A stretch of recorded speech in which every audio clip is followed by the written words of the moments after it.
Hi, thanks for joining us on this video. We're going to talk a little bit about short-term rentals, get down to some of the basics. My name is Ben Eige. And I'm Levi Bennett. We're with Odell Realty. We specialize in short-term rentals in North Carolina. So we're going to be doing a series of videos talking more about what short-term rentals are, how you can take advantage of them as an investor, as an owner, some of the tools to use, and what a great real estate team like us can do to help you with your short-term rentals. So in this first video, we're just going to talk about some of the basics. So Levi, tell us, what's the difference between a short-term rental and what a lot of people understand in investments in homes is the long-term rental? Yeah. So in traditional long-term rental in like a single family or a multifamily situation, you get a tenant, you're in a lease for a minimum of 6 months, up to 3 years or longer sometimes, and you collect a monthly rent schedule. Whereas a short-term rental is sort of a little more dynamic. You'll know most famously on Airbnb or VRBO, Booking.com, Furnish Finder, things like that, where you're able to rent, as even like one night. It operates more like a hotel. Yeah, gotcha.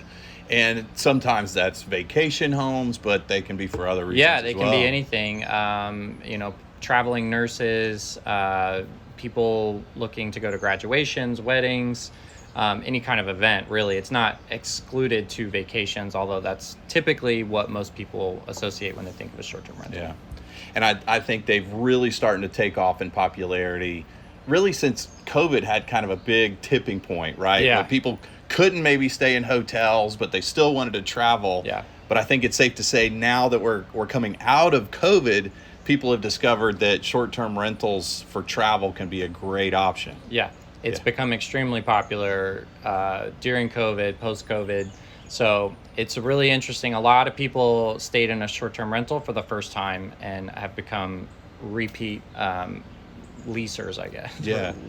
Which means as an owner, as an investor, they can be a really great place to invest in real estate right now. Yeah. Absolutely. So you kind of covered short-term rental versus long-term rental. Another thing you'll see a lot of times is they'll be abbreviated. So you might see STR, mean short-term rental, or LTR, short-term rental. I know in emails and texts that we have with clients, I'll a lot of times, type that in. We're talking about STR. So if you see that, that's kind of what they're talking about. So what are some of the pros of a short-term rental as a real estate investment? Pros, the most obvious one would be significantly more return. Anywhere from 1.5 to 4 times. Usually they average about 3. Depending on the location, it's 3 times what you would get on a long-term rental. Yeah, 3 times return on as opposed to like a long-term rental. That's kind of a generalization, but it's a good kind of rule of thumb. Yeah. So that's probably the big first one. The second one is dynamic pricing. When you're locked into a long-term rental contract, if the market's appreciating in rent return, you can't change it because you're locked into a lease for 12 months or longer. And even at the end of your lease, a lot of times you're faced with, if you have a great tenant, pays on time, you don't want to raise rent sometimes on that tenant. You see that a lot in short-term rentals because you don't want to lose that tenant and have vacancy and start over, right? Whereas short-term rentals are always dynamic. You never have anybody there longer than 6 months. But most of the time you're renting for a week or less. So you're always kind of in the market. So as more people are coming in, especially if you're in a growing market, you're able to grow in real time with how the market is changing and see those returns in real time. So so that's one good. So kind of like you'll see hotels, busy times of year, price is going to be higher. So with short-term rental, you do the same thing. And as the owner, that means more income for you. Yeah, absolutely. Awesome. Obviously, there's no cons because we want everybody to buy a short-term rental. But there's no downside, no risk at all. Right, exactly. But in all honesty, what are some of the challenges? What are some of the things that people should be aware of if they're looking to jump into a short-term rental? I think there's a misunderstanding it's really easy to self-manage a long-term rental. I say really easy. Generally, it's pretty easy if you have a good tenant and a good property. Short-term rentals are not the same in that way because they're not as passive, I guess you could say. Now, you can make them passive with a really good property management company, but Generally speaking, they're known to be a little bit more work. Now, it's not that hard to manage one by yourself. Some people like it. It can be a hobby. Really depends on the investor. But one of the things we do is we're factoring in property management on a lot of the returns based on your style. So if you want to have a property manager, if that's easier, it's easy to make it passive if you want to. But generally speaking, they're a little bit more work. There's maintenance, cleaning, check in, check out, marketing. There's a little bit more involved with managing a short-term rental. So that's one. I would say the other one would be they tend to be a little more high risk in the sense of we don't know what the market's always going to do, because they're dynamic pricing, which is usually good for the investor. It can be bad. There's a little bit of uncertainty as we're recording this video with some of the market conditions right now. Generally speaking, and this is another video, people travel more in recessions, not less, but in general, it is something to kind of take into consideration. You also have regulations with HOAs, state level regulations, municipality, county.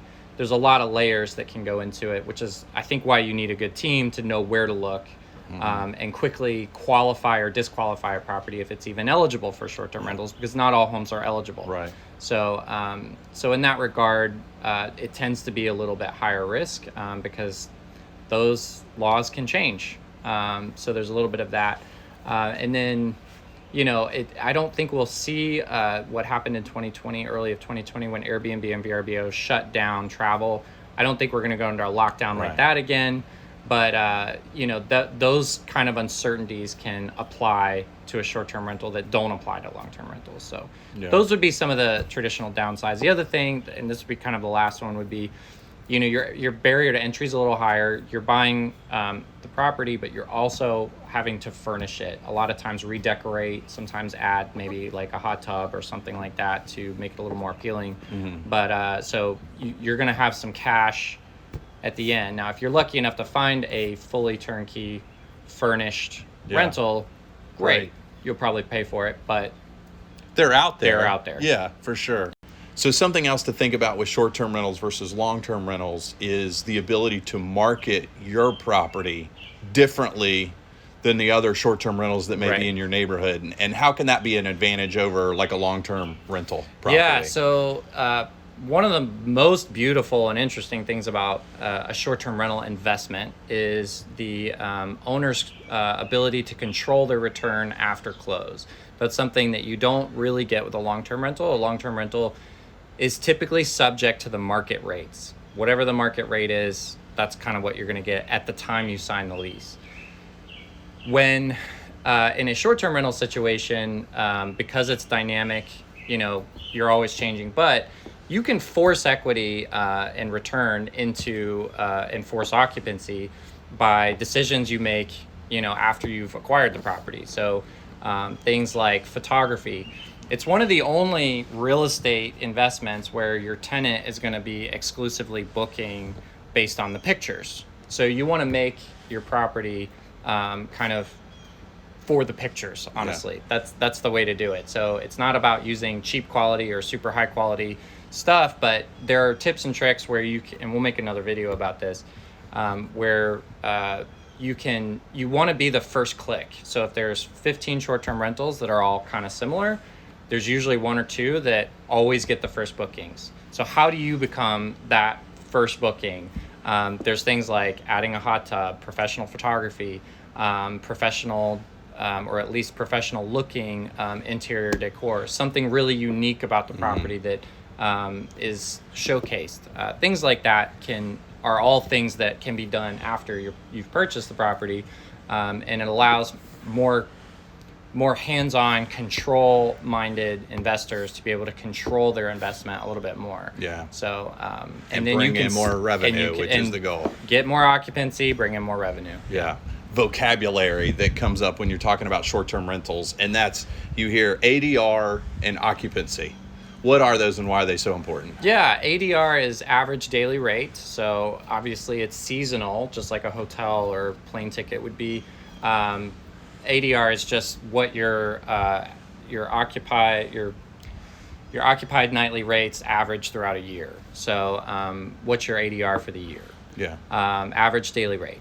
And then the other occupancy. Yeah, somewhat self-explanatory, right? In a long-term rental, it's typical to see like 90-something% occupancy, maybe 100% if you have a 2-year lease or something like that. But a short-term rental is going to have a lower occupancy, but because your ADR is so much higher, that's where you see that your net return ends up being significantly higher. So I think the mountain average last time I checked in North Carolina was about 63%. We want our clients to be able to get 75 or higher, but typically you can make it work even at 63%. If you just are really average, you'll still see a higher net than like a long-term rental, comparably speaking, for the same type of property. But like I said, it's not that hard to push that up into, and the difference between 65 and 75% is a lot, because your overhead is already met at a certain threshold, and then once you start getting even 1 or 2% more, that's just lining your pocket. It's just gravy, at the top of it. So you've got to look at those two numbers. What's your average daily rate versus the occupancy rate? Because you're not going to book your short-term rental 365 nights out of the year typically. Right. So and that's okay, but you need to evaluate those. That's another pro, is sometimes you get to use it. Exactly right. And we have plenty of clients that they start out as, I just want to have a vacation home for me and my family. And then it's like, hey, wait a second, this thing can pay for itself. Oh, wait a second, I can make money off of my vacation home that I get to use a few weeks out of the year. Most people are pleasantly surprised with the performance of their short-term rental, to the extent we have lots of clients that divested their entire long-term rental portfolio just to acquire short-term rentals. So thanks for joining us on this video. Like Levi said, there's a lot of other topics that we're going to cover in future videos. Be sure to reach out to us. You'll see our information here down below in the summary on the video. We would love to connect with you. We are fortunate to be in one of the hottest short-term rental markets here in North Carolina, around the country, and would love to help you out as well. So be sure to reach out. And thanks for checking us out. Again, Ben Eige, Levi Bennett with Odell Realty. We'll see you soon. Talk to you later.